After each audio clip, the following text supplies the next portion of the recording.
Hi there everybody, this is David, and today I want to talk about Visions of Mana, because why not? It's absolutely fantastic. It's like the action RPG of the year.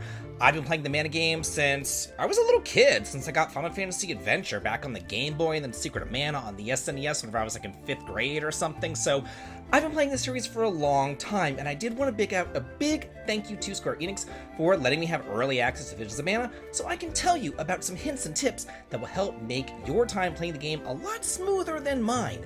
And I do think that that is worth a sub, as I try my hardest to hit 100,000 subscribers by the end of this year. And with your help, your like, and your sub, I do think that I can get there. So, without any further ado, let me start giving you some hints and tips, 5 great things that you need to know before starting up Visions of Mana. So first things first, I'm going to start with, what are those blue things on the map? You will notice whenever you look at the big map and whenever you look at the little mini map, there's like these little blue dots all over the place. And whenever I first saw them, I'm like, what in the world are these things? I just thought that they were maybe like monster mobs or something like that. I didn't really know what their deal was. I thought maybe that they'll be kind of like revealed later on, so I kind of ignored them. But I found out over the course of many hours that they really are just points of interest, points that you want to go to and check out. They might be various elemental areas, they could be crystals for elementite, or more than likely, they are a location where a treasure chest can be found. So if you are looking for all the treasure chests, and I know that you all are, then you're going to want to go to all those little tiny blue dots on the map, check them out, figure out what it is signifying, and try to clear them out as quickly as humanly possible. Also, speaking of the map, you don't get this at the very beginning, but later on, after you get Morley on your team and you find the little cactus, all of the treasure chests will be shown in the larger map on the screen. If you hit the select button, a large map will show up, and then it will say like, hey, you've gotten 3 out of 5 treasure chests. It'll be the same thing with the elemental areas as well. So don't stress yourself out too much about finding everything until you get Morley on your team and you get the little cactus. Then you can go back to the various areas and you can try to clear them out that way. My next tip is to focus on the good classes. Not all classes are created equally here, folks. Some are really good for particular characters, some not so much. And you only have so many class points that you can spend in the elemental grid, so don't just spend them willy-nilly. You really want to save them up and only spend them on the classes that actually matter.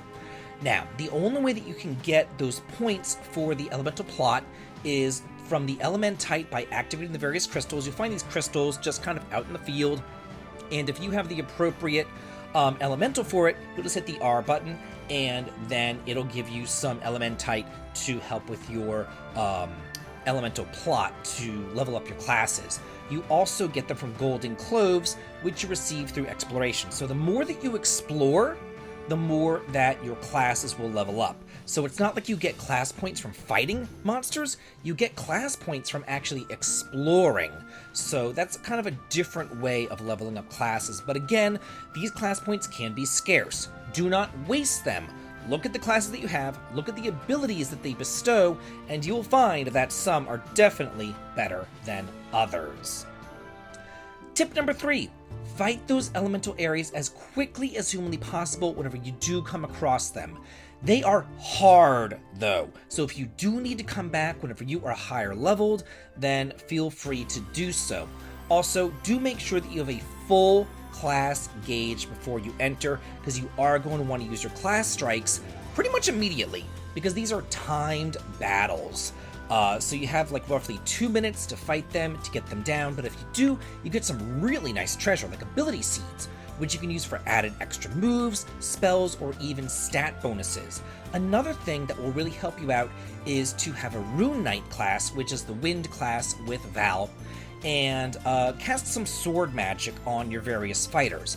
Even if the enemies aren't weak to that particular element, I mean, it would be great if they are, but even if they aren't, you will get an extra 20% base bonus damage just for having a sword art enchantment on your attack.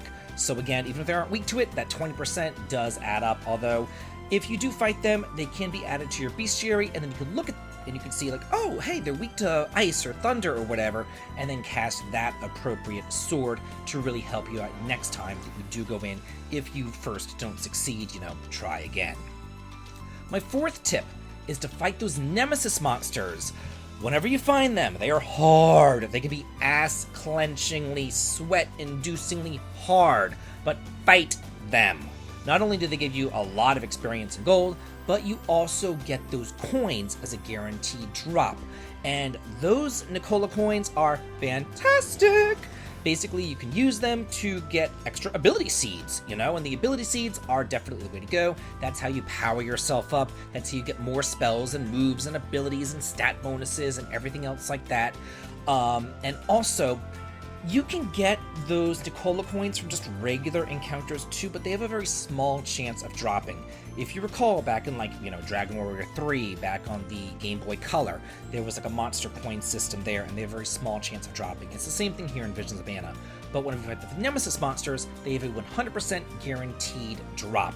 So you do want to get those coins, and also while you are exploring, you might as well grab those grizzly syrups too, and then bring those into town, show those to the dud bears, and you can get some great rewards for those as well.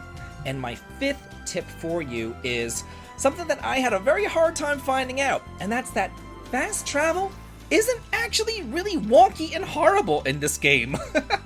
Whenever I first started doing fast travel, I was like, this is so dumb. Why do I have to do a fast warp to the beginning of the zone, run through the next zone, and then go through the little thing, and then, okay, fast travel to the beginning of that zone, run through the little thing. Fast travel to the beginning of that zone, run through the little thing. Yeah, I was like, this sucks. Why is this fast travel so crummy? But I was just being really dumb. Here is how fast travel's actually supposed to work. As you're exploring around, you're going to find various meridians, little glowing points that you go over to, and these act as a save point, but they also act as a fast travel point. And whenever you travel from a meridian, not just from your menu, if you hit the select button, yeah, you can travel from there, just from the map. But if you go to a meridian and you travel from the meridian, then you can travel wherever you want to on the same continent. So you can just go ahead and warp all the way from the beginning of the continent all the way to the end of the continent in one warp. It's not going to be this wonky, half-assed fast travel where you have to warp between every single frickin' little tiny zone like I was doing at first. You just go to the meridian and you can warp all the way right there. So yeah, I've got to say, Visions of Mana is one of the best mana games I have ever played. It's one of the best games that I've played this year even, and it's really up there as one of the best mana games too. And now I want to know, what are some hints and tips that you have found out about this game? Let's all talk and chat about it in the comments, and we can kind of use this comment section as like a hints and tips section to help out everybody as we're going through this fantastic game. Let me know, and as always, have a good day.